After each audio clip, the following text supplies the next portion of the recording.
सावंतवाडी तालुक्यातील चौकुळ पाणनवाडी येथे राबवण्यात आलेल्या जलजीवन मिशन हर घर नळ योजनेत मोठ्या प्रमाणात भ्रष्टाचार व आर्थिक अनियमितता झाल्याचा आरोप ग्रामस्थ अमोल शिवाजी गावडे यांनी केला आहे। याबाबत संबंधित विभागाकडे निवेदन देण्यात आले असून संपूर्ण कामाची निपक्ष चौकशी करून दोषींवर कठोर कारवाई करण्याची मागणी करण्यात आली आहे। ग्रामस्थांच्या म्हणण्यानुसार योजनेतील काम निकृष्ट दर्जाचे असून अनेक त्रुटी आहेत। पाणी पुरवठा यंत्रणेतील उणीवा, कामाच्या गुणवत्तेबाबत प्रश्न तसेच निविदा प्रक्रियेबाबतही संशय व्यक्त करण्यात आला आहे। शासनाचा निधी खर्च होऊनही अपेक्षित दर्जाचे काम झाले नसल्याचा आरोप ग्रामस्थांनी केला आहे। या तक्रारींची दखल घेत जिल्हा परिषद सिंधुदुर्गच्या ग्रामीण पाणी पुरवठा विभागाने प्रत्यक्ष पाहणी करून काही मुद्द्यांवर स्पष्टीकरण देखील दिले आहे। मात्र ग्रामस्थांनी विभागाच्या स्पष्टीकरणात समाधान व्यक्त केले नसून योजनेतील कथित भ्रष्टाचाराची स्वतंत्र व सखोल चौकशी करण्याची मागणी कायम ठेवली आहे।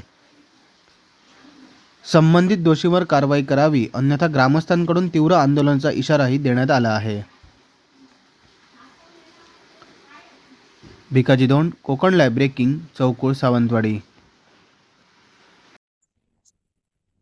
नमस्कार, मी अमोल शिवाजी गावडे। ही योजना जल मिशन योजनेअंतर्गत चौकुळ तर्फे पाणनवाडी या गावी करण्यात आलेली आहे। या योजनेसाठी 20,20,000 बजेट शासनाने मंजूर केलेलं होतं। या योजनेचं असं काम केलेलं आहे की आता गेली 2 झाले।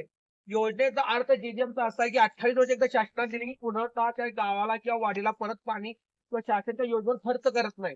परंतु आत्ताच गेली 2 वर्ष झालेली आहेत, तर या योजनेची अशी अवस्था आहे, बिकट आणि निष्ठुर दर्जाचे साहित्याचा वापर करून बऱ्यापैकी इथे केलेलं सर्व काम असं आहे, निष्ठुर दर्जाचं आहे। सर्व साहित्य ओपनली मिनिमम 2.5 ते 3 फूट खाली खोलवर गाव्या लागतात आणि यांनी सगळ्या ओपनली पाईप ठेवण्यात आलेले आहेत आणि त्यावर फक्त नावाच्या दगडाचा लेटरेट करून हे टाकण्यात आलेलं आहे।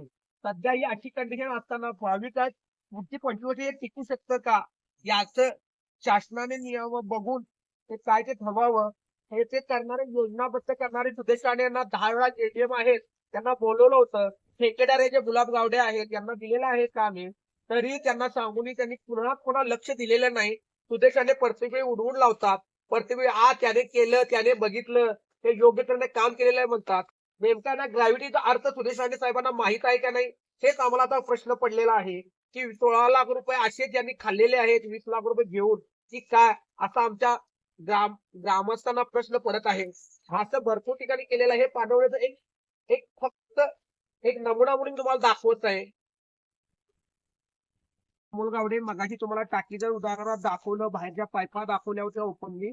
आता हा सुदेश राणे साहेबांनी जे उपअभियंता सावंतवाडीचे होते, सुदेश राणे त्यांचं नाव, आता ते सध्या सिंधुदुर्ग जिल्ह्यात कार्यकारी उपअभियंता म्हणून काम करत आहेत। त्यांनी हा समोर कामाचा मंजूर करून त्यांनी काम करून घेतलेलं आहे ठेकेदारांकडून। आणि पुन्हा जर ते म्हणतात ग्रॅव्हिटीचं पाणी आहे, ग्रॅव्हिटी अशी असते का, हा आम्हालाच प्रश्न पडलेला आहे। इथे सोर्स नाही आठवणीचा, आणि हे बघा, हे ओपनली नुसतं झाकण ठेवलेलं आहे, मी ओपनली काढलेलं आहे पुन्हा तुम्हाला दाखवण्यासाठी। इथे पाण्याचा मुबलक प्रमाणात साठा आहे, पण स्टोरेज नसल्यामुळे काय होतं, पाणी डायरेक्ट जातं आणि टाकीत सोडलं जातं। टाकीत सोडल्यामुळे काय होतं की डायरेक्ट पाणी खाली गेलं तर त्या पाण्याला साठवणं होत नाही।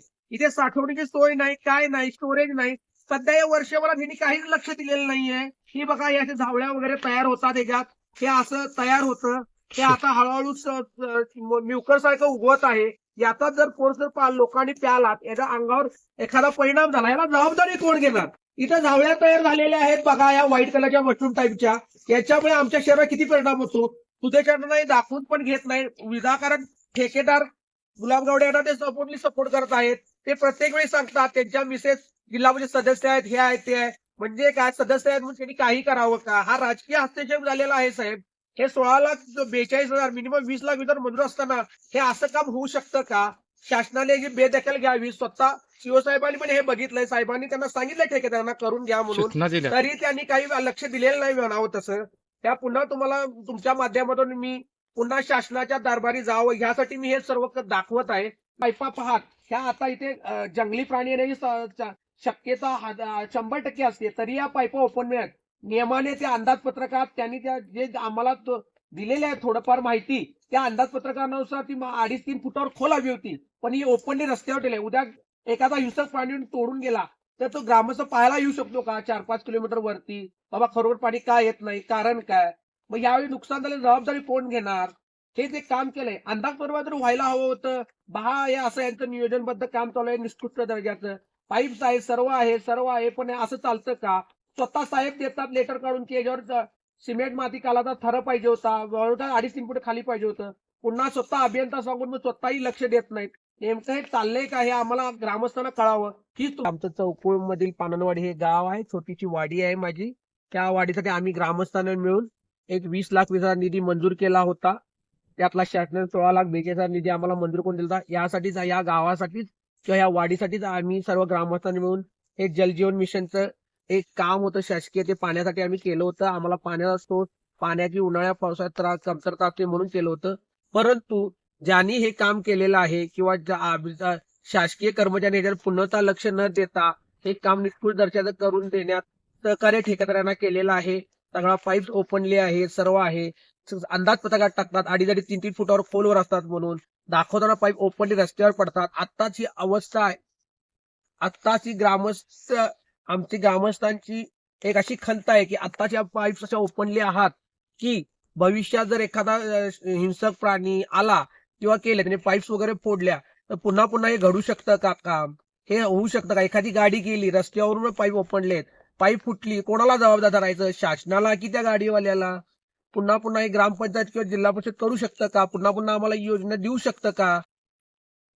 यासाठीच माझी ही कळकळीची विनंती आहे. माहिती अधिकार आम्ही माहितीही मागवली होती, परंतु पुन्हा आम्हाला माहिती द्यायची, पण आम्हाला ग्रामस्थांना त्यांनी कुठलीही प्रकारची माहिती दिली, तुरळक प्रमाणे दिली.